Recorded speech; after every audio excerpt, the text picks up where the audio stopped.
No further progress was made, and the group headed south, slowly climbing to the brow of a weathered mesa. Yaqui sat his horse and waited, and nobody questioned him. The rangers dismounted to stretch their legs, while Selina was lifted to a rock where she could rest. Thorn had become accustomed to the silence of the desert and spoke only once or twice to Gorman, occasionally whispering to Selina. Gorman realized that Thorn would soon learn that necessary speech in desert travel was limited to a few greetings, a few words to acknowledge companionship, and a few short, terse orders or calls to the horses. As the sun went down, the golden and rosy shades turned to a dark blue, signaling the onset of twilight in the valley. As dusk descended, the mountain's peaks gradually lost their sharpness and became indistinct against the sky. The horses were getting restless, eager to move on. "Malo!" exclaimed the Yaqui without gesturing but staring intently at the blurry spot that marked the coyote tank's location. "Jim, can you see anything?" Miller asked. "Nope, but I reckon he can," Jim replied. The darkness deepened, and soon the valley was shrouded in night. Suddenly Miller straightened up and muttered something under his breath. "I reckon so," Lash said, his usually easygoing tone now harsh. Gorman was the last to spot the tiny needle points of light that indicated the presence of campfires. "Laddie, campfires?" he asked urgently. "Shore's you're born, my boy," Yaqui confirmed. 5 campfires meant a sizable group of rebels or raiders was camped at Coyote Tanks. Yaqui didn't hesitate. He gestured towards the no-name mountains and the Sonoita oasis, shaking his head somberly both times, and then turned his horse southwards. Lash and Miller hesitated, showing an uncharacteristic reluctance that Gorman found disconcerting. Raiders or Rickards were one thing, but the vast, waterless expanse of the Sonora Desert was quite another. Gorman felt his own courage falter at the thought. Selina cried out, "Where is he going?" Her voice was so full of emotion that it seemed to break the spell that had been cast over them. "He's going home, lady," Miller replied gently. "Considering all the trouble we've been through, we should be grateful that he knows the way." They mounted their horses and rode down the slope towards the south. They rode until nightfall, when they were forced to stop due to a wall of cactus blocking their way. There was no water or grass for the horses, and they had to make a dry camp. Surprisingly, Selina held up well and fell asleep almost instantly after satisfying her thirst. Thorn laid her down on a blanket and covered her up. The men ate and drank while the horses rested. Only Diablo showed any impatience, but that was due to his anger and not distress. Blanco Sol licked Gorman's hand and stood patiently. He had rested many times without water before. Yaqui instructed the men to sleep, and Miller said he would take the early watch. However, when the Indian shook his head and settled against a stone, it was clear that Miller would have company if he stayed awake. Gorman fell asleep to the soft thump of hooves and the sough of wind in the cactus. He woke up to the sound of bustle and stir around him. It was still dark and freezing cold. Yaqui had found a scant bundle of greasewood to warm them and to cook breakfast. Selina was still asleep and was only awoken at the last moment. They set off at dawn, picking their way through a picketed wall of cactus. The Yaqui led them down a tortuous path that, though zigzagging, always headed south. He skillfully led Diablo through narrow aisles of thorns, saving the horse and himself. The others were not so lucky and were scratched and stung by the cactus. They were traveling on a flat sandy pass between low mountain ranges. The landscape was a mix of open spaces and sandy squares with rows of prickly pear cacti and towering ocotillo plants. Clusters of bisnagi cactus dotted the area, making the journey through the pass challenging. The day was sweltering, and a sweet-scented breeze blew through the pass, carrying the fragrance of blooming red, yellow, and magenta cactus flowers. In shaded corners, the pale ajo lily gleamed. The pass stretched 10 miles, lined with various colors, and opened up to a stunning arboreal desert. The desert had a pure light green color, but the horizon was dominated by a low, dark red zone of lava, spurred, peaked, and domed by volcano cones that created a wild and ragged region. The Yaqui, unsure if he was on the right path, searched the horizon with his sharp eyes and finally stared at the southwest. He then turned his horse towards that direction. The desert had many beautiful features, including the 50 to 60-foot-high fluted saguaros, which had columnar forms and curving lines that added elegance to the desert landscape. The low-bushed cacti, however, made the journey through the pass a painful experience. Despite the thorny appearance, the forms were beautiful. In the basins between the ridges to the right and left, the mirage glistened, creating images of lakes, trees, clouds, and even inverted mountains that hung suspended in the lilac air. At noon, Yaki halted the cavalcade and chose a field of bisnagi cactus for a place of rest. He cut off the tops of the barrel-shaped plants with a long, heavy knife and scooped out the soft pulp with a stone in his hand.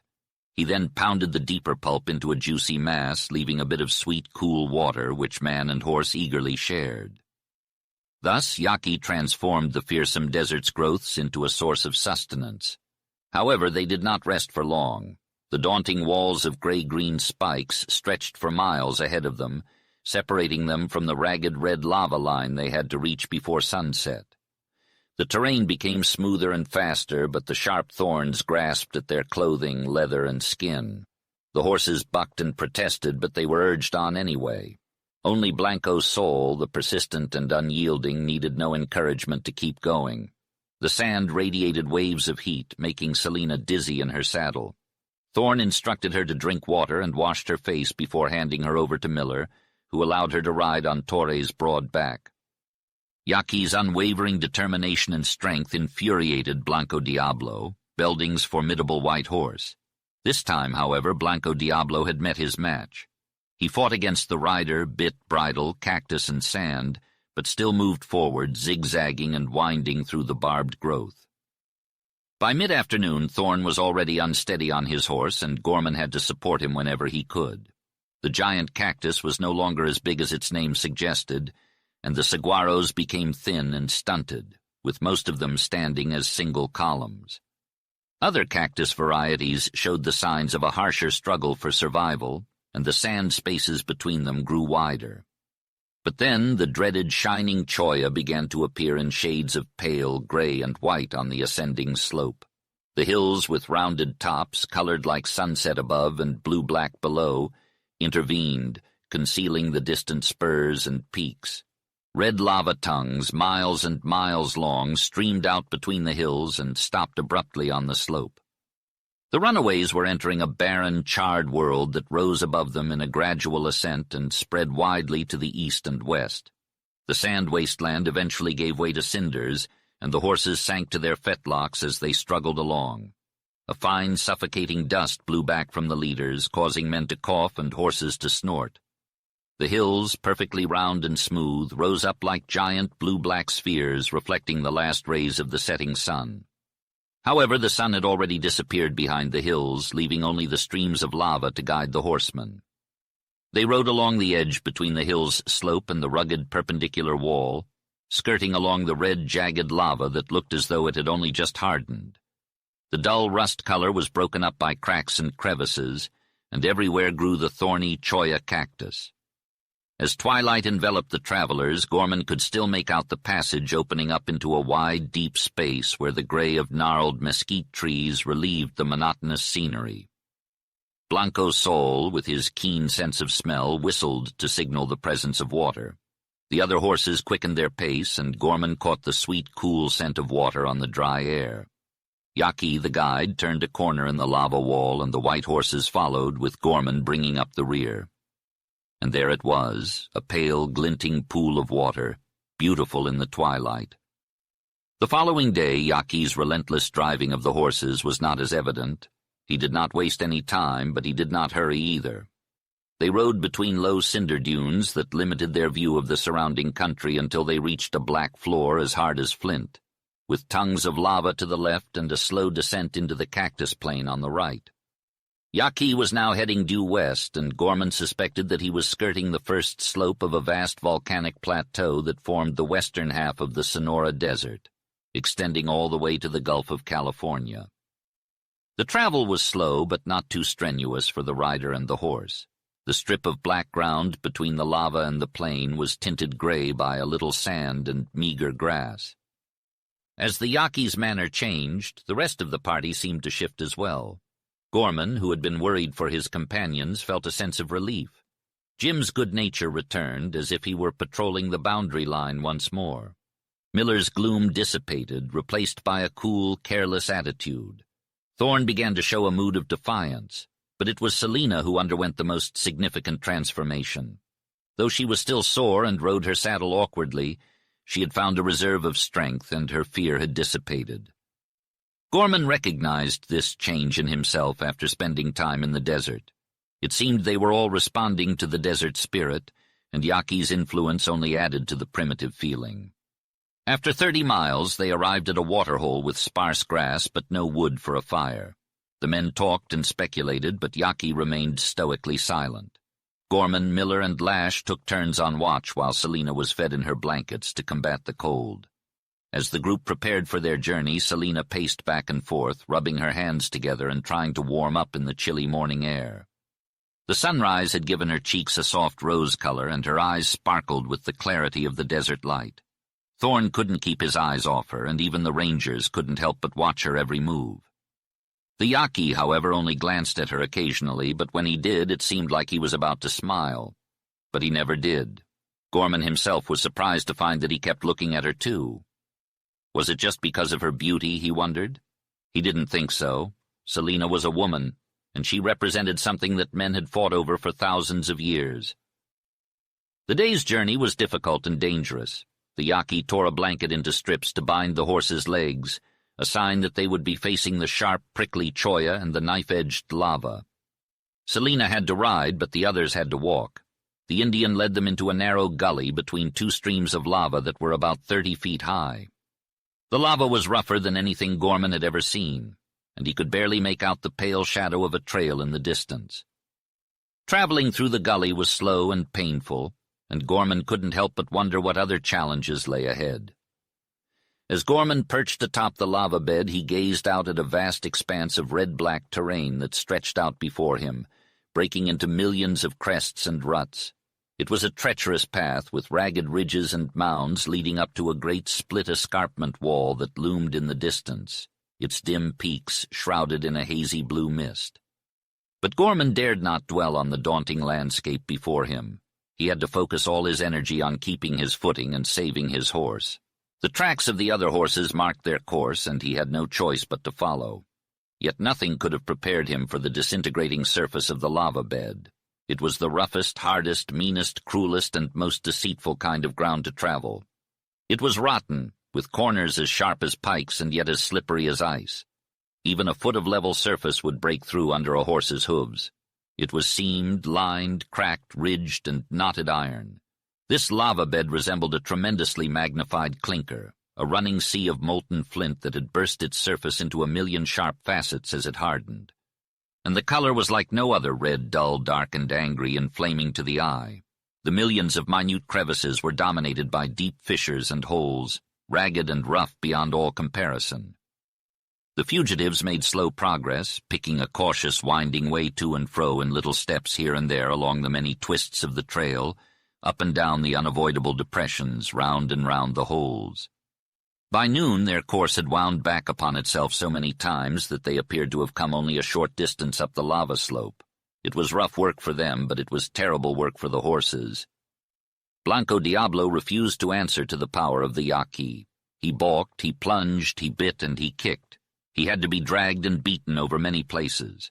Selina's horse almost threw her, so she was put on Blanco's soul. The white stallion snorted in protest, but obeyed Gorman's stern command to lower his head and find a secure foothold on the treacherous lava. Though the lava caused Gorman a great deal of toil and pain, he despised the chollas even more. As they continued their journey, the number and size of the cactus species increased. The red lava was dotted with small, round patches of glistening, frosty white, and beneath every clump of cholla scattered along the trail were discarded joints resembling little frosty pine cones covered in prickly spines. It was impossible to always keep a lookout for them, and when Gorman stepped on one, the steel-like thorns would pierce through his leather and flesh. Gorman began to believe the claims of desert travelers that the cholla was alive and would leap at man or beast. Whenever he passed one, he had to put all his attention into avoiding it, or else he would be hooked by the barbed thorns on his chaps and left in unbearable pain that burned, stung, and almost froze him. It was a unique pain that made his limbs useless, made him bite his tongue to keep from screaming, made him sweat profusely, and even made him feel sick. As terrible as the choya was for humans, it was even worse for beasts. A jagged stab from this poisonous cactus was the only thing Blanco Sol could not endure. Many times that day before he carried Selina, he had wildly snorted and trembled while Gorman removed broken thorns from his muscular legs. But after Selina was on Sol, Gorman made sure that the horse did not touch any choyas. The afternoon passed like the morning, with continuous twisting, turning, and climbing along the deserted trail. As they traveled, Gorman and the party came across many water holes, most of which were dry. They only found a few that actually contained water, and those were only full after the rainy season. There were little ugly bushes that Gorman barely recognized as mesquites growing near these holes. They also saw stunted greasewood and prickly pear. The area was devoid of grass, and the only thing that seemed to flourish in the hard soil was the choya. As night began to fall, the group set up camp beside a pool of water that was deep under an overhanging shelf of lava. The horses drank their fill before standing patiently with drooping heads. After they had eaten and warmed themselves by the fire, Yaki instructed them to get some rest, and so another night passed. The following morning, as they slowly climbed the lava slope, Gorman's attention was drawn away from his search for the less rugged parts of the trail. Selina asked him why Yaki kept looking back, and Gorman was surprised to hear this. He was at the back of the group, taking advantage of the broken trail for Selina's sake, while Yaki led Diablo, winding around a break in the trail. Yaki's head was bowed as he stepped slowly and unevenly upon the lava. Gorman turned to look back for the first time in several days. The vast expanse of the desert below was a wide strip of red, a wide strip of green, a wide strip of gray, streaking to purple peaks. It was too vast to grasp any little details, but Gorman couldn't help but think of Rickards, who was in hot pursuit of them.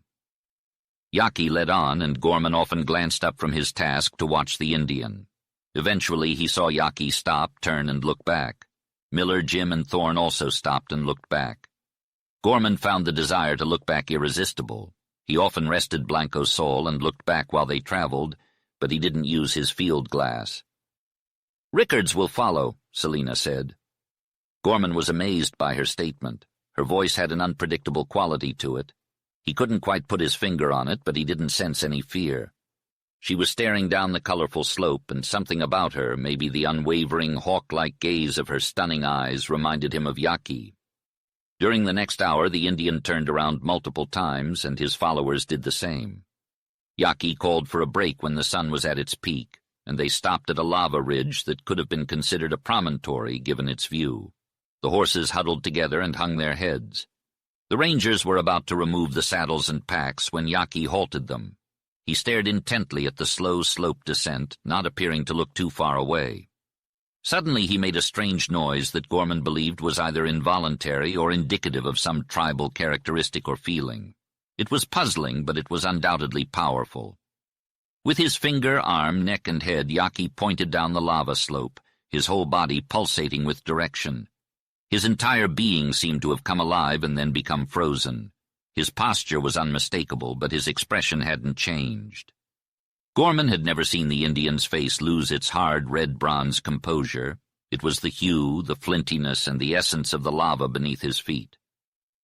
"Looks like he spotted something," Miller remarked. "But my eyes aren't too good." "I'm not sure about mine," Jim replied. "I see a faint moving streak down there." Thorne gazed longingly down at the slope as he stood beside Selina, who sat motionless, facing it. Gorman examined the area until his eyes ached. Then he took his binoculars out of their case on Sol's saddle. It seemed like the lava was empty except for the countless choya dots gleaming in the sun. Gorman moved his binoculars slowly back and forth. A group of horses and men appeared on the horizon, catching the attention of the group.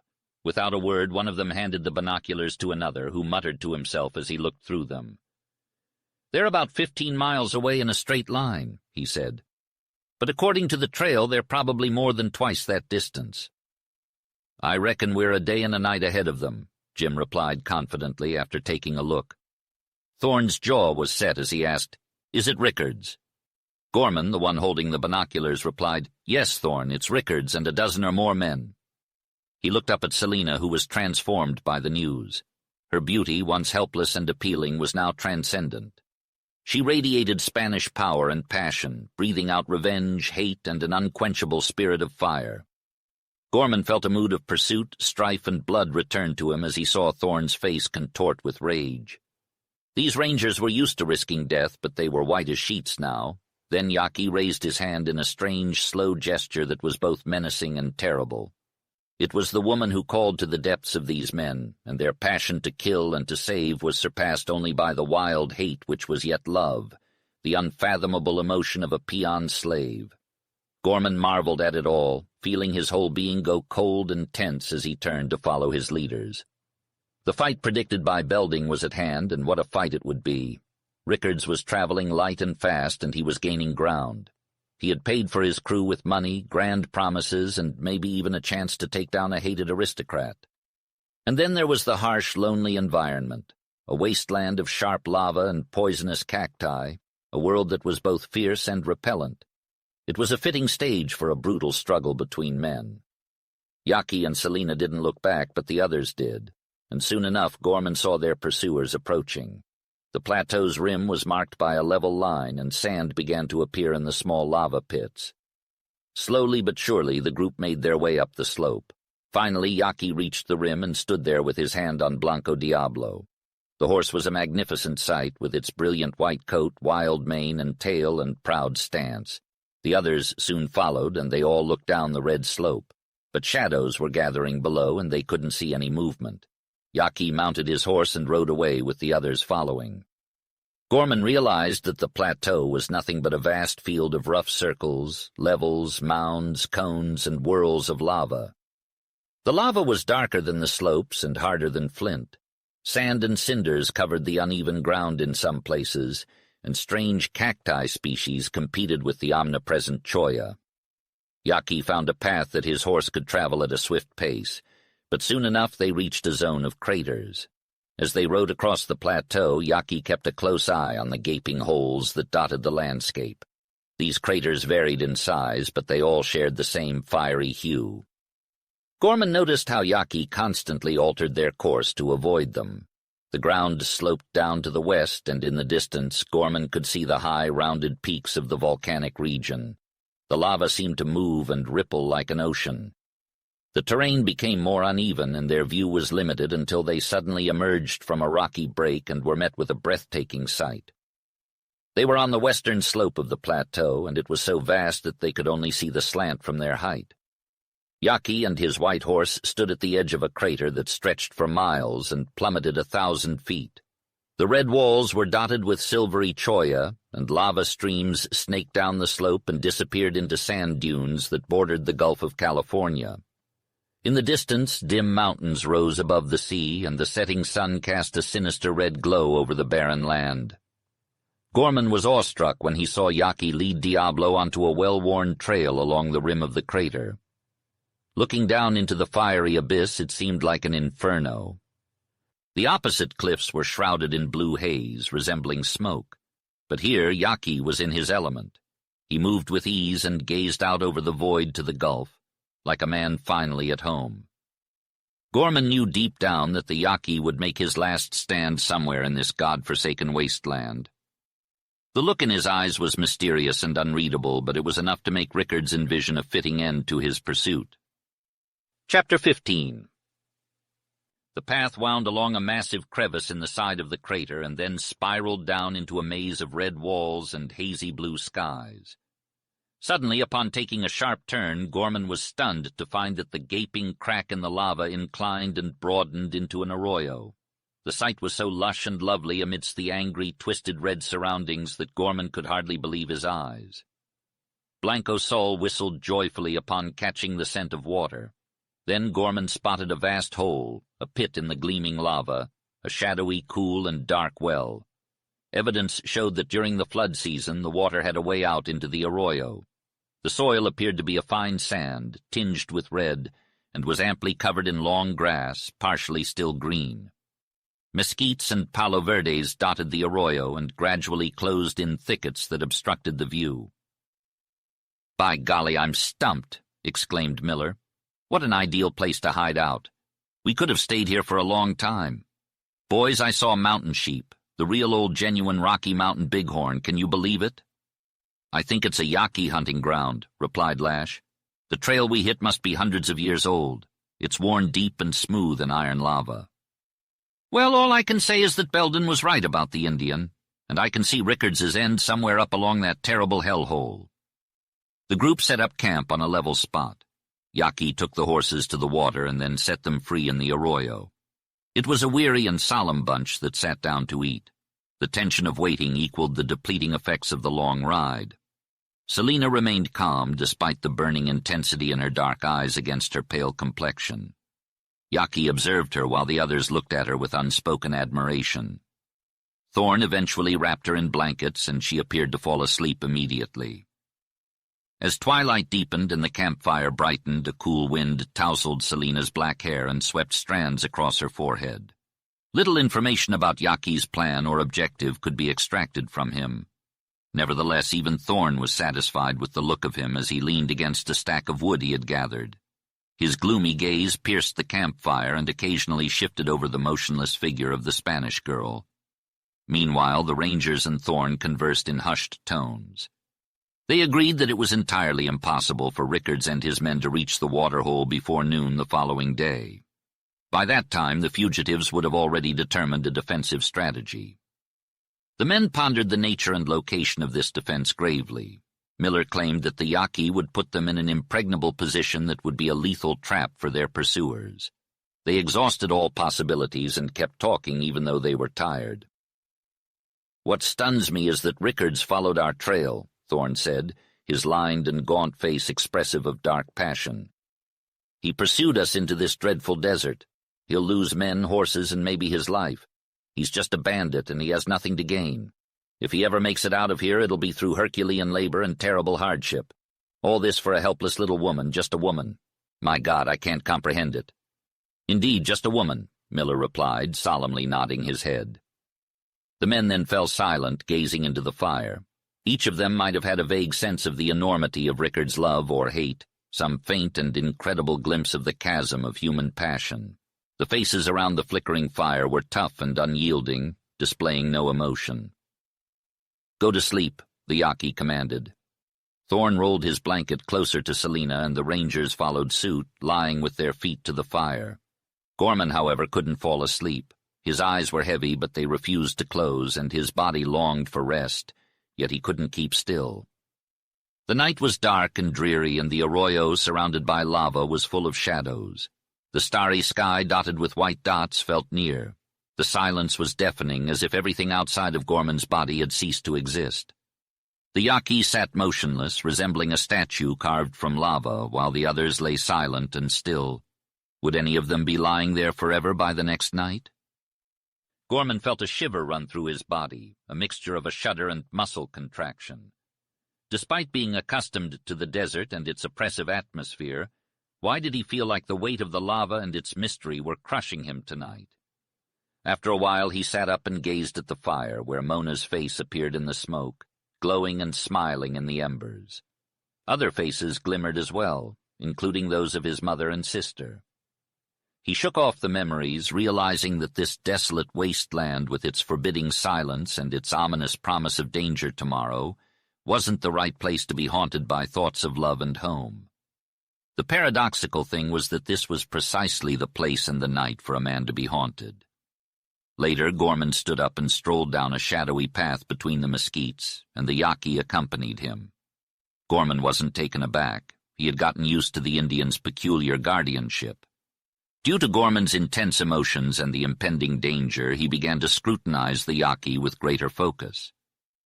Despite the Indian's enigmatic and silent demeanor, Gorman suddenly recognized his human qualities. Although aloof, Yaqui seemed great and noble.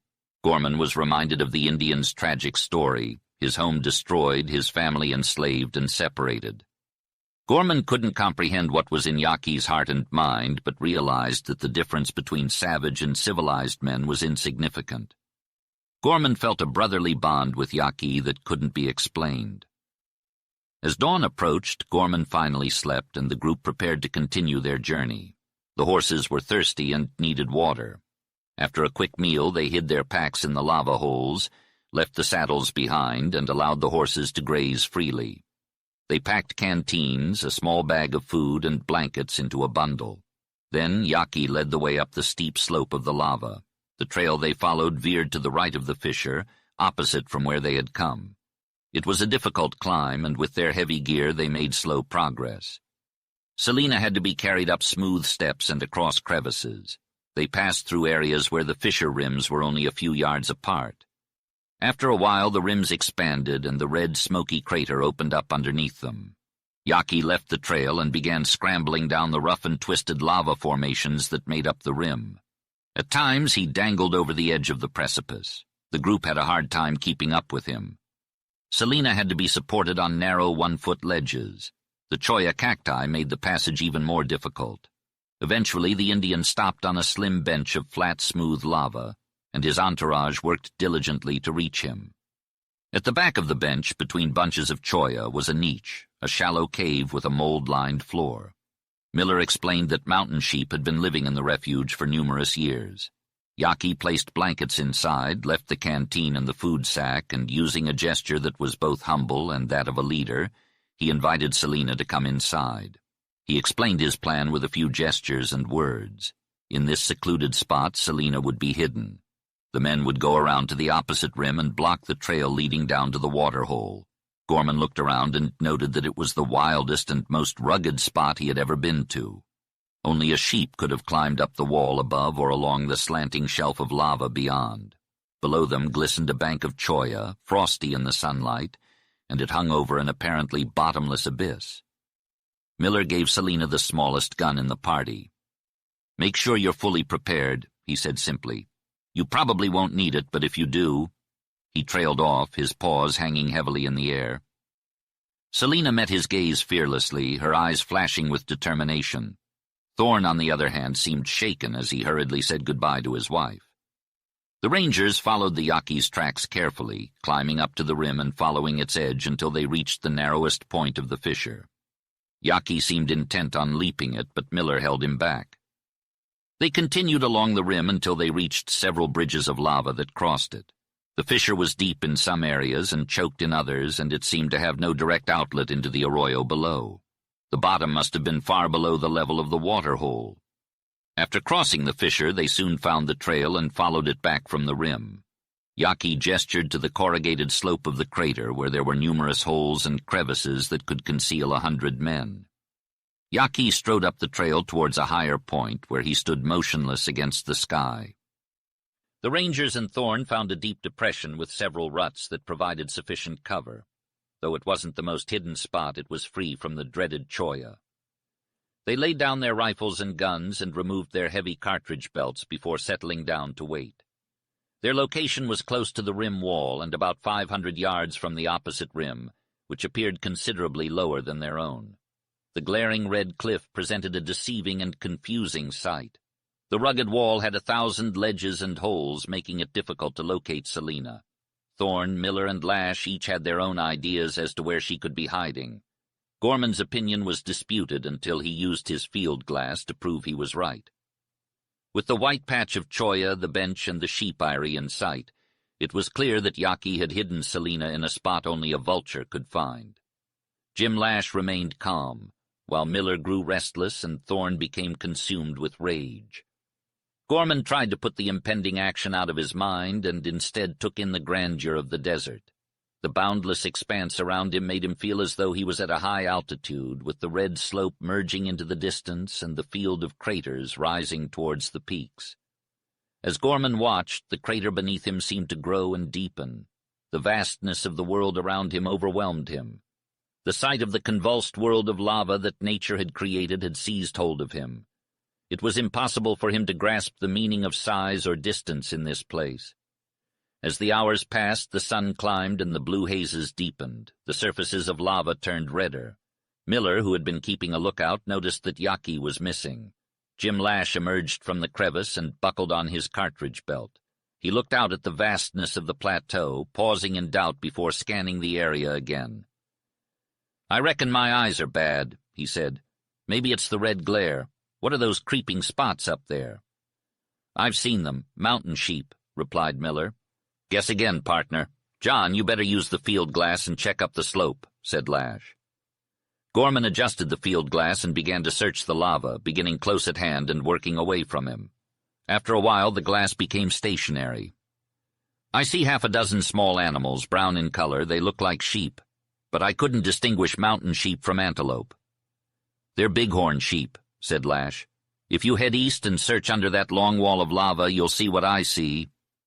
The glass climbed and circled, wavered an instant, then fixed steady as a rock. There was a breathless silence. 14 horses, 2 packed, some mounted, others without riders and lame," said Gorman slowly. Yaki appeared far up the trail, coming swiftly. He saw the rangers and halted to wave his arms and point. Then he vanished as if the lava had opened beneath him. "Give me the glass," said Jim Lash suddenly. "I'm seeing red, I tell you. Well, as bad as my eyes are, they had it right." "The Rickards gang done left the trail," announced Jim to his fellow rangers. "What, you mean they've gone down that treacherous slope?" asked Miller incredulously. "Yep, that's exactly what I'm saying," replied Jim. "Rickards must be crazy," muttered Miller. "But I don't like the look of it. Where'd that greaser bunch disappear to?" Jim scanned the horizon with his binoculars. "They're gone, vanished into thin air," he said. "Maybe they're just hiding behind some rocks or in a ditch," suggested Miller optimistically. "They'll show themselves soon enough." But as time ticked by, nothing stirred on the slope. The rangers crept up to the crest of the lava, peering through small gaps in the rocks and waiting for any sign of movement. They huddled close together, feeling the weight of the eerie silence. Miller grumbled to himself, then fell silent like his companions. Gorman, the ranger with the field glass, strained his eyes but could see nothing. An hour passed slowly, with a mounting sense of dread. "I've got a bad feeling about this," said Miller. The Yaqui Indians' strange behavior had unnerved them, and the stark, desolate landscape only added to the sense of foreboding. "And where'd Rickards and his bunch go?" added Jim. "There's something fishy going on here." Even Lash, the usually unflappable ranger, was starting to show signs of nervousness. Everyone was on edge, waiting for the inevitable showdown. "Hey, guys, pay attention," Lash suddenly shouted. "Look low down to the left, maybe about 300 yards away. See those seams of lava behind the choyas?"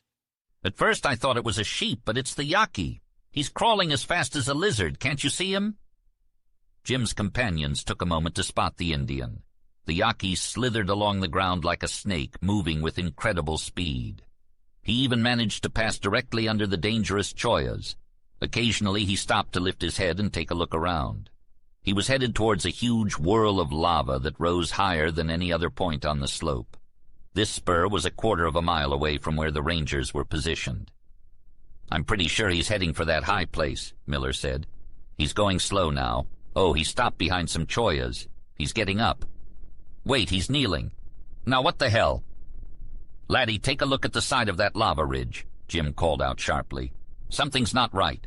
Look, there's Rickards and his crew climbing up. I can't see any horses. John, use your binoculars and tell us what's happening. I'll keep my eye on Yaqui and tell you what he's doing."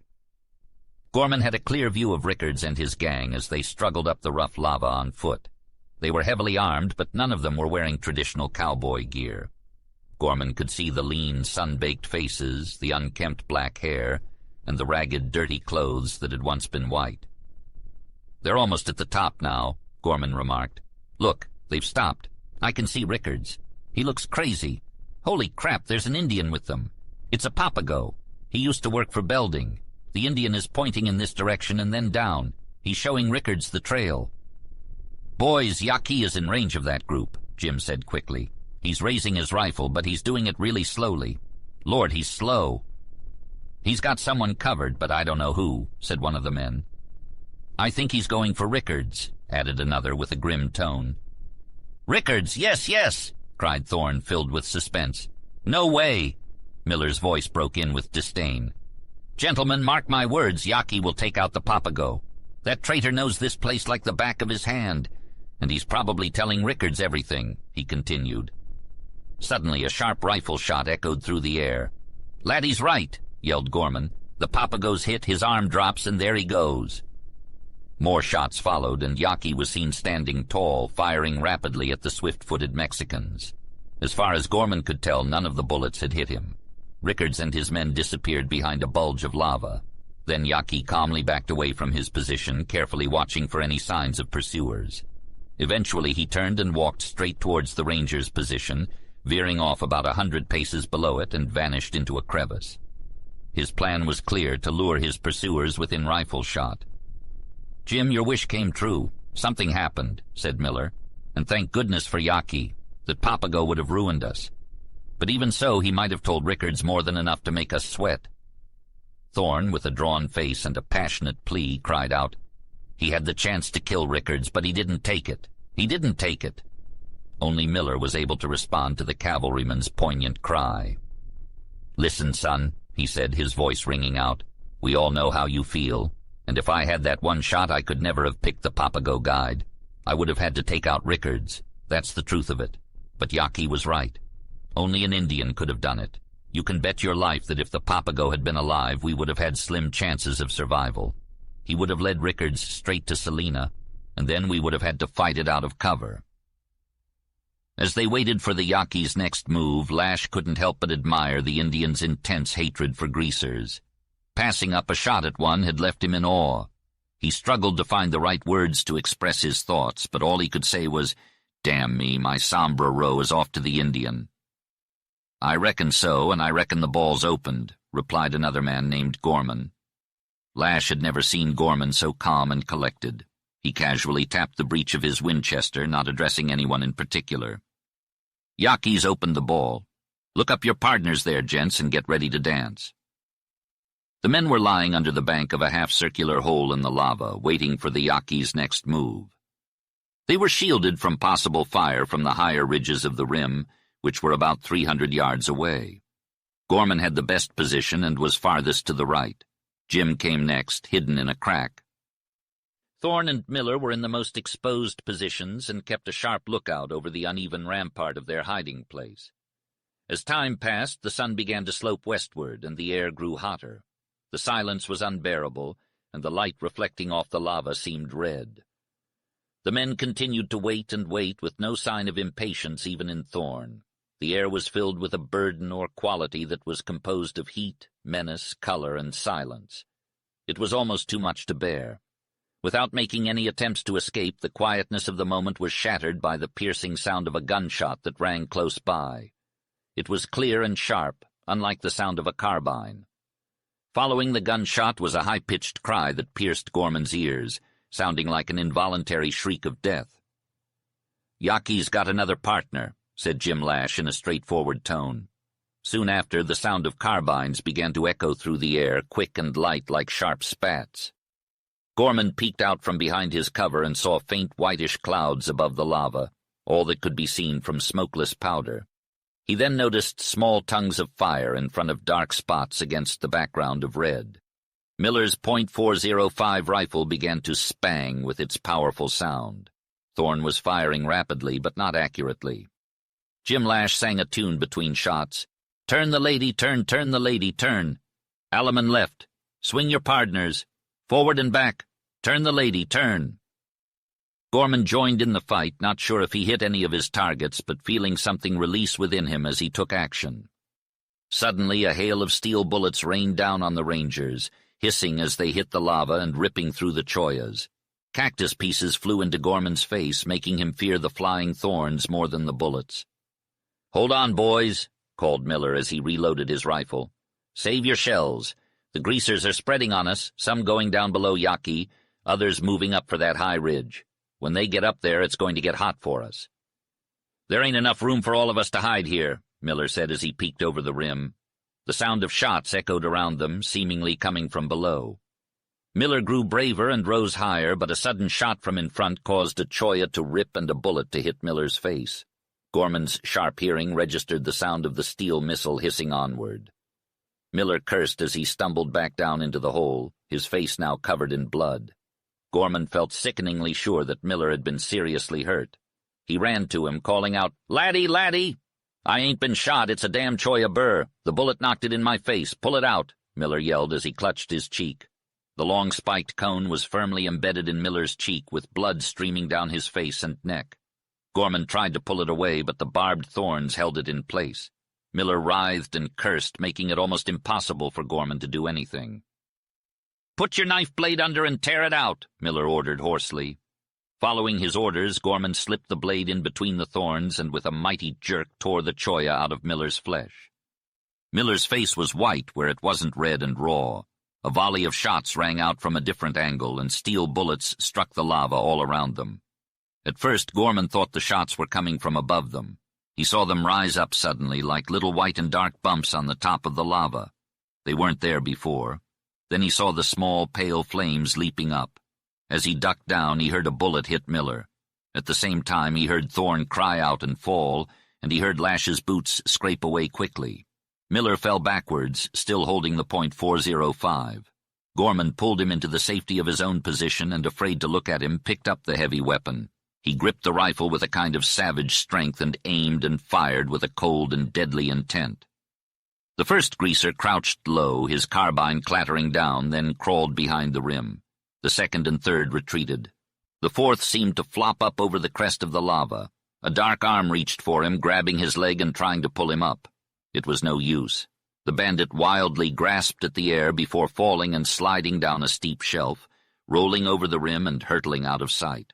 Gorman watched the sky along the high point of lava, fingering the hot rifle with tightly pressed hands. The horizon remained unbroken. As his anger dissipated, he was afraid to look back at his companions, and the cold chill returned to his chest. "I'm damn glad those greasers aren't using soft-nosed bullets," drawled a calm voice. Gorman spun around quickly. "Laddie, I thought you were a goner," cried Gorman, his voice breaking. "The bullet didn't bother me much, but that choya joint shook me up, and you can bet on it. John, this hole is pretty high up, isn't it?" The ranger's blouse was open at the neck, and there was a small hole just starting to bleed under his collarbone on the right shoulder. "Sure, it's high, laddie," replied Gorman with relief. "Clean as a whistle," exclaimed Miller as he ripped a handkerchief into two parts, placing them over his wounds and securing them with a scarf. "It's funny how a bullet can knock a man down and not do any real damage," he continued. "I felt a gust of wind and a tap on my chest, and then I was on the ground. Those small-caliber bullets with their steel casings don't stand a chance. Imagine if it was a .405. Gorman whispered that Thorne was likely dead, lying limp and motionless in a nearby crevice. Miller, however, refused to accept this and crossed the space to where Thorne lay. He examined the wound on Thorne's temple and felt his chest, declaring that he was alive and not badly injured. "Those steel bullets are lucky for us," he said. "Don't be so glum, John, he'll make it." I ran my finger over his skull, but there was no hole to be found. "Wash him off and tie him up," I instructed my companion, still in shock from the recent gunfire. "Did you hear that shot? It must have been the loudest one yet." The words barely left my lips before the sound of a gunshot echoed through the air. My friend John rushed over to tend to Thorne, while I continued to scan the area. The man who had fired the shot was still laughing, a sound that sent shivers down my spine. "That bullet was a real doozy, wasn't it?" he exclaimed. "None of those puny little things for me. I bet you're starting to appreciate the power of the .405 now." I was relieved to see that Thorne was still alive, albeit seriously injured. I tended to his wounds as best I could, making sure to keep his head elevated to prevent further bleeding. As I stood up, I saw Miller swing his rifle to the left and begin firing in the distance. I could see the dust rising from the impact of the bullets on the lava, but it was impossible to tell if any of them had hit their target. "John, keep an eye on things up here," Miller said as he loaded his rifle. "I'm going to check out what's happening down below with Jim and Yaki." With that, Miller disappeared into the darkness, leaving John and me alone with our thoughts and the sound of gunfire in the distance. Gorman scanned the high ridge with little concern, his focus on the area where Miller had gone. The sound of gunfire had become sporadic, with more carbine shots than sharp rifle shots. Gorman noticed that Jim Lash's automatic had not fired in a while. Suddenly the silence was shattered by the sound of a .405 rifle and what sounded like yells. A few shots were heard farther down the trail. Gorman worried that Rickards and his men might make a run for the water hole, a difficult spot to dislodge them from. The battle seemed to have quieted down, so Gorman cautiously stood up and surveyed the area with his binoculars. He spotted horses in the distance, but no riders, and the trail was bare except for tufts of cholla. Gorman felt more confident that the tide was turning in their favor. He then turned his attention to Thorn, who had regained consciousness and was calling for water, and Selina. Gorman restrained him and calmed him down.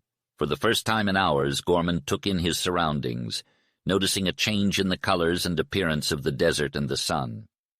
The sun was now a magenta hue, with red rays shining through a red haze. The distances that were once clear were now obscured, leaving Gorman in a state of confusion. The chasm that once existed had widened, becoming redder and deeper, resembling a mouth of hell.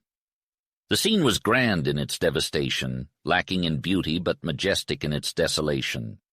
Gorman was overcome with emotion, feeling a foreboding of calamity. He fought against the spell that had taken hold of him, battling his primitive instincts and relying on reason and intelligence. However, the red gods called to him, tempting him to succumb to his savage nature. The moment was critical, as death loomed large in the form of the smoky red chasm. Suddenly he was brought back to reality by the sound of harsh yells. He saw 3 figures in the distance, 2 of them running nimbly across a lava bridge, while the third, Miller, struggled behind. Miller appeared to be wounded, dragging a heavy rifle and calling out for the Yaqui. Gorman's heart skipped a beat as he realized the gravity of the situation. The situation was dire. The crack in the ground was a looming threat, and he hesitated to even glance at it through his binoculars. Suddenly 2 figures appeared in the distance, running frantically. Miller, the man who had been pursuing them, was fired upon by the fleeing figures. Gorman recognized the leader of the duo as Rickards, a notorious bandit known for his flashy appearance. As Miller fell to the ground, Rickards abandoned his weapon and bounded over the hazardous terrain, his companion following close behind. Gorman was filled with a range of emotions as he watched Rickards head towards Selina's hiding spot. The bandit was nimble like a mountain goat, while his companion lagged behind. Gorman heard the sound of Miller's gun firing again and again. The bandit suddenly stumbled and fell lifeless. Rickards continued his pursuit, unfazed by the dust and debris that was kicked up around him. Yaqui, perched high above Miller, also took aim at the bandit. Shots rang out, both rifles emptying in quick succession. Rickards turned and waved a taunting hand, his cry of triumph barely audible to Gorman. The bandit was a force to be reckoned with, his determination admirable. Miller, meanwhile, had dropped his weapon and was staggering towards the treacherous bridge of lava. Yaqui had disappeared from view, and Gorman was powerless to help in the pursuit. All he could do was watch, wondering where Lash had gone. Rickards was moving more slowly now, but he was still on course for Selina's hiding spot. What led him there? Was it his keen senses, his anger, or his instincts? Why did he continue on this perilous trail with no chance of turning back? Miller was slow, his steps heavy and unsteady, but his determination was unwavering. Nothing could stop him now except for death itself. Rickards must have known this when he chose this path. Gorman caught glimpses of Yaqui's dark figure moving along the rim of the crater, making his way towards the bandit. Time seemed to stand still as the sun began to set, casting an eerie red glow on the walls of the crater.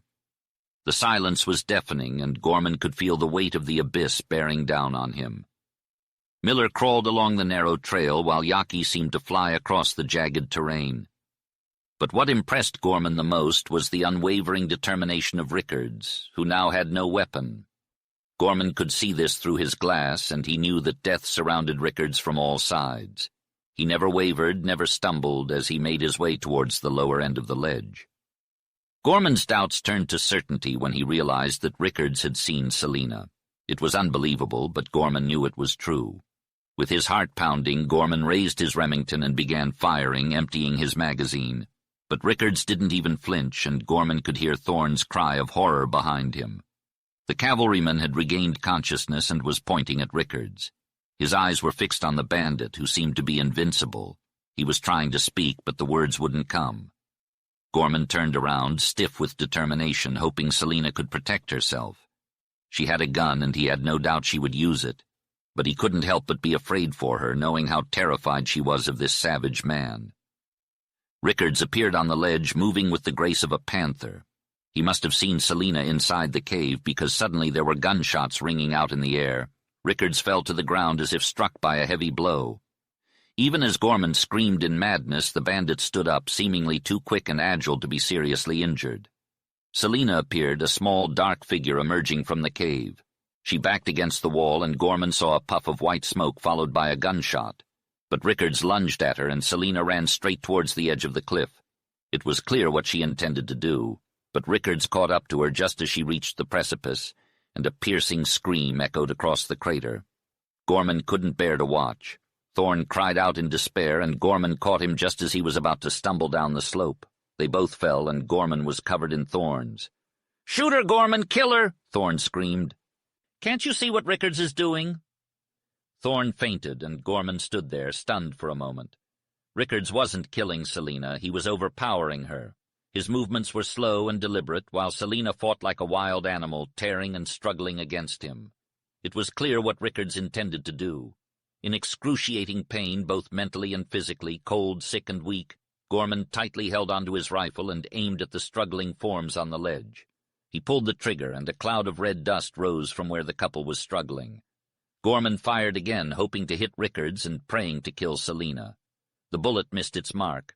The Remington spoke 3 more times in vain before Gorman's hands could no longer hold on to the rifle. It was painfully clear that the fiend intended to kill Selina. Gorman tried to close his eyes, but he couldn't. He prayed frantically for a sudden blindness to overcome him like it did Thorne. However, his eyes remained open and transfixed on the bloody scene. Selina was growing weaker, and it seemed like she was about to collapse. "Oh, Jim Lash, are you dead?" cried Gorman. "Oh, laddie! Oh, Yaqui!" Suddenly a dark figure fell from the wall behind the ledge where Rickards was fighting the girl. The figure landed in a heap before standing up straight. "Yaqui!" screamed Gorman, waving his bleeding hands until the blood splattered on his face. He then choked and couldn't say another word. The Indian bent over Rickards and flung him against the wall. Selina lay still, sinking back in exhaustion. When Rickards got up, the Indian stood between him and any hope of escape from the ledge. Rickards backed up along the narrowing shelf of lava, his manner abject and stupefied. Slowly he stepped backward, and it was then that Gorman saw the white gleam of a knife in Yaqui's hand. Rickards turned and ran, rounding a corner of the wall where the footing was precarious. Yaqui followed him slowly, his figure dark and menacing. However, he was in no hurry. When he passed off the ledge, Rickards was edging farther and farther along the wall, clinging to the lava and creeping inch by inch.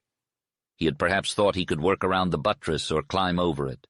He went as far as possible before clinging to the wall, an unscalable wall above him and the abyss below. The arrival of the Yaqui was like a slow, dark cloud of sorrow. If it seemed that way to Gorman, who was already injured, how much worse must it have been for Rickards? He looked as though he was about to collapse against the wall. The Yaqui moved closer and closer, now the savage being, and the moment was probably one of great glory for him. Gorman saw him gaze up at the towering walls of the crater, then down into the depths. Perhaps the red haze above, or the purple haze below, or the deep caverns in the lava contained spirits of the desert, the Yaqui's gods whom he called upon. Maybe he summoned the shadows of his loved ones and his race to help with this moment of revenge. Gorman heard or thought he heard the wild and strange Yaqui cry.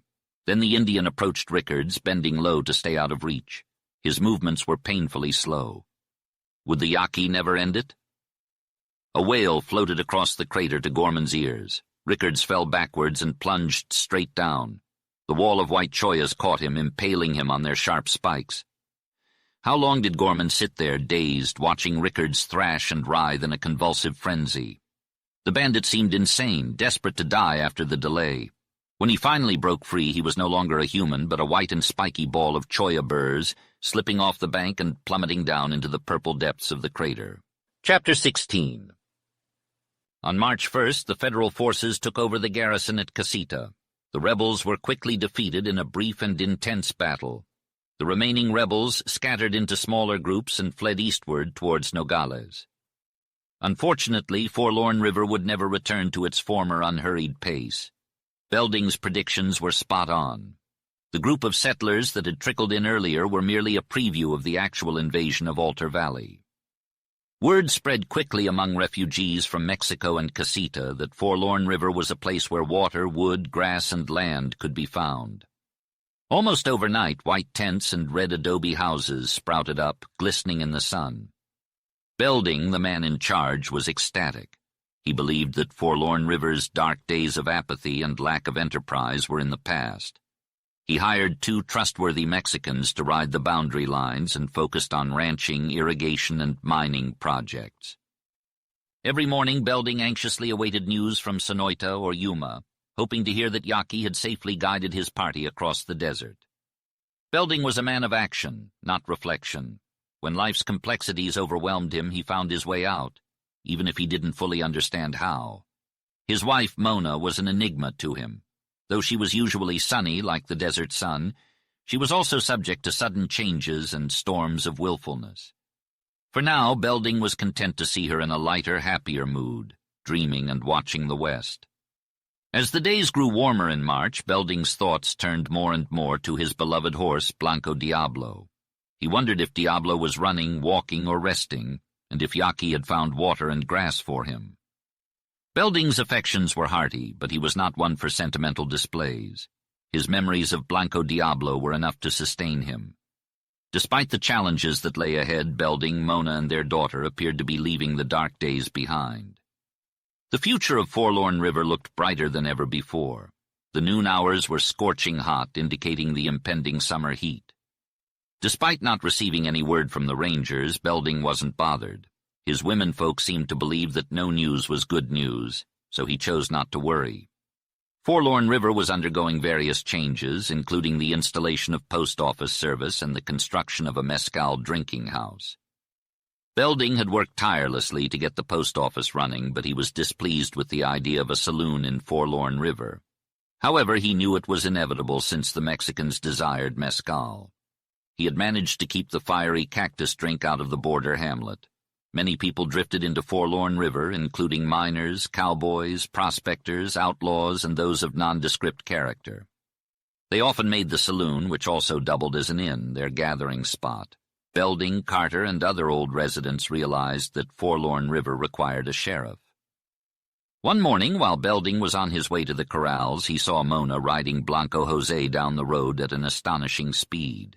She avoided the turn to the gate and instead urged Jose over a 4-foot wire fence, then clattered into the yard. Belding knew from the look on her face that she was livid. "Mona, what's wrong now?" asked Belding, curious. "I'm not going to tell you," snapped Mona as she led Jose to the corral. Belding followed her, wondering what had caused her latest outburst. Mona entered the corral and removed Jose's bridle before leading him to the watering trough.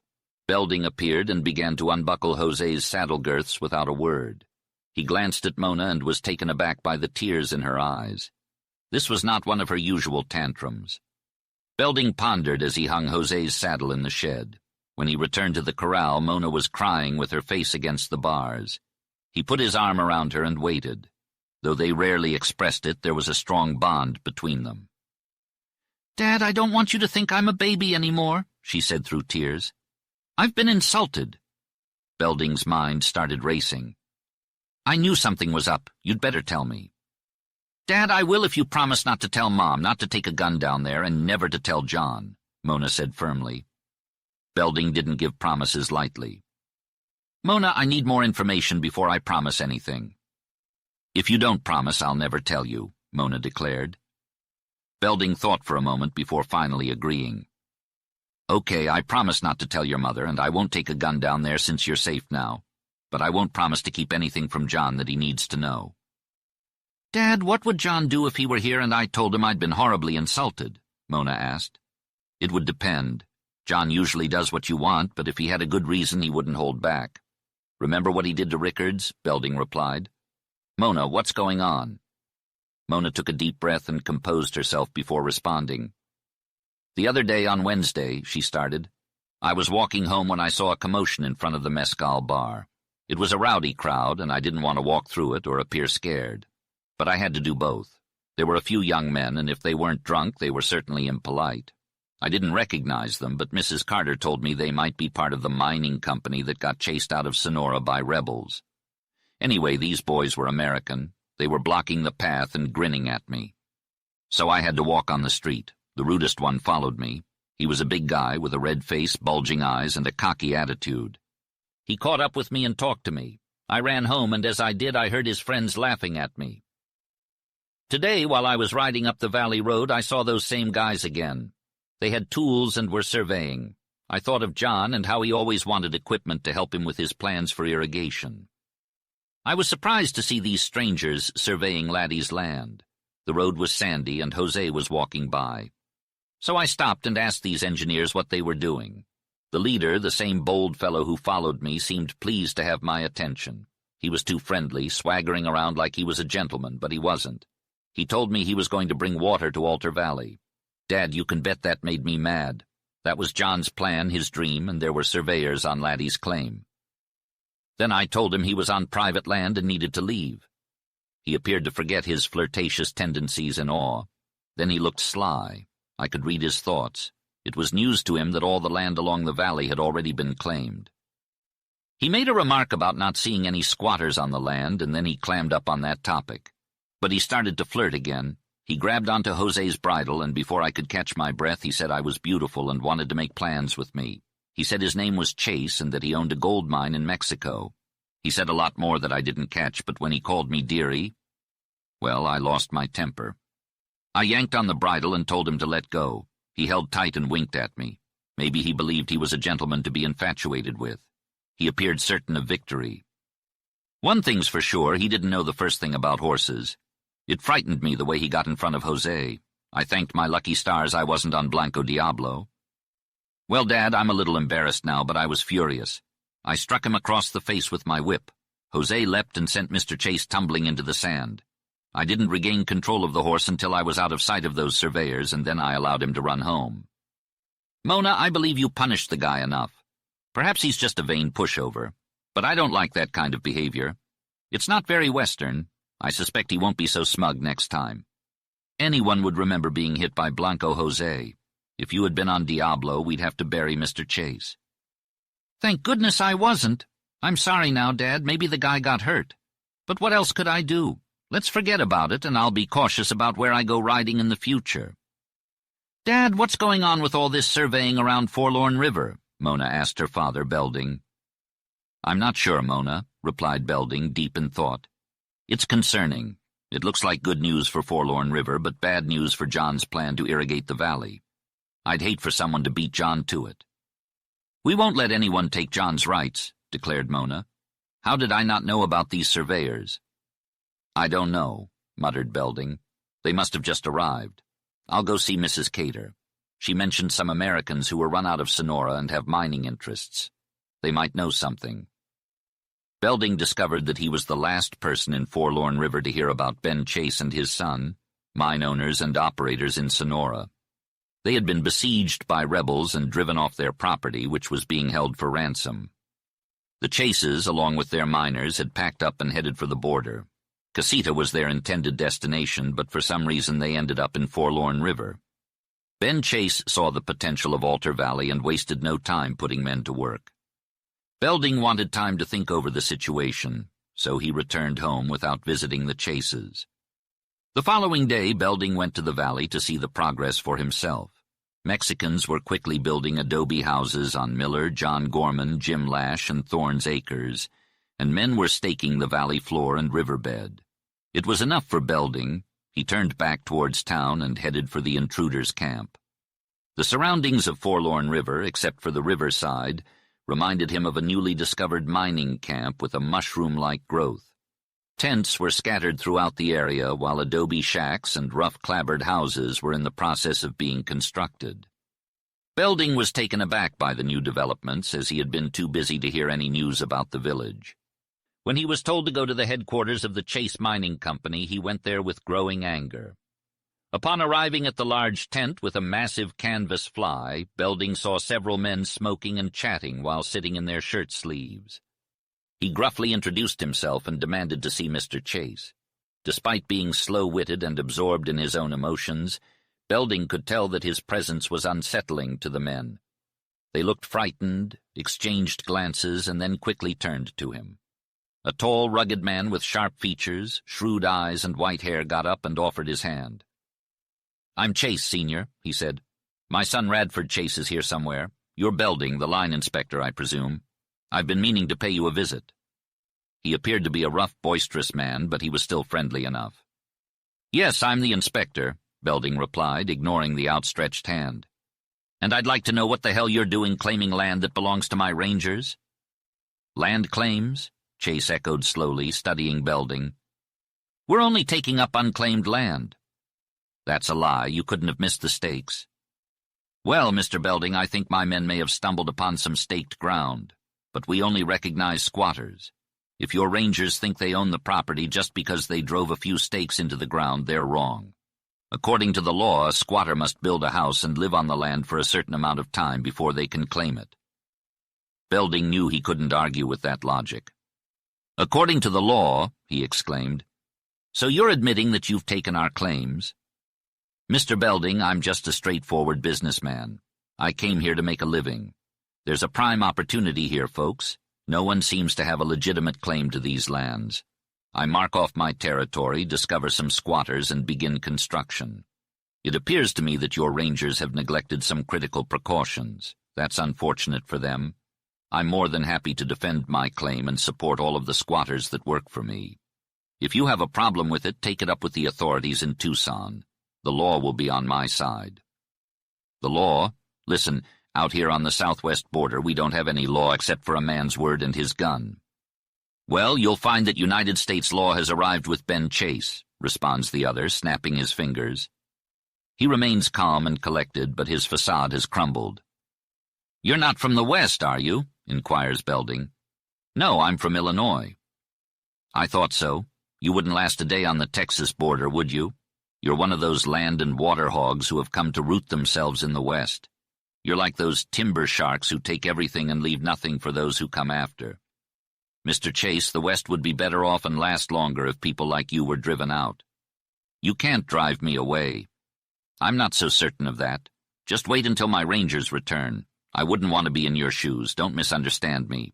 I don't believe you're guilty of stealing another person's ideas or plans, but you've definitely taken these 4 claims. Perhaps the law will side with you, but we bordermen value the spirit, not just the letter of the law." "Listen, Belding, I think you're misunderstanding the situation. I plan on developing this valley. You'd be wise to join me. I have a proposition regarding that piece of land you own that faces the river." "You can't make any deals with me. I want nothing to do with you." With that, Belding abruptly departs from the camp and heads home. Mona approached him with the intention of questioning him, but one glance at his countenance confirmed her worst suspicions. Without uttering a word, she turned around and left. Belding came to the realization that he was powerless to halt Chase's actions and was filled with an overwhelming sense of disappointment, not just for John's shattered aspirations, but also for his own. Chapter 17. As time went by, the population of Forlorn River continued to grow rapidly. Belding, who was once the community leader, found himself no longer significant. Even if he wanted to, he wouldn't have any say in selecting officials such as the postmaster, sheriff, and a few others. The Chases split their time between Forlorn River and their Mexican gold mine, which had been returned to them. They traveled between these 2 places in automobiles. Within a month, motor cars became a common sight in Forlorn River, similar to how they were in Casita before the Revolution. Belding wasn't as busy as he used to be. As his ambition dwindled, he found less work to do.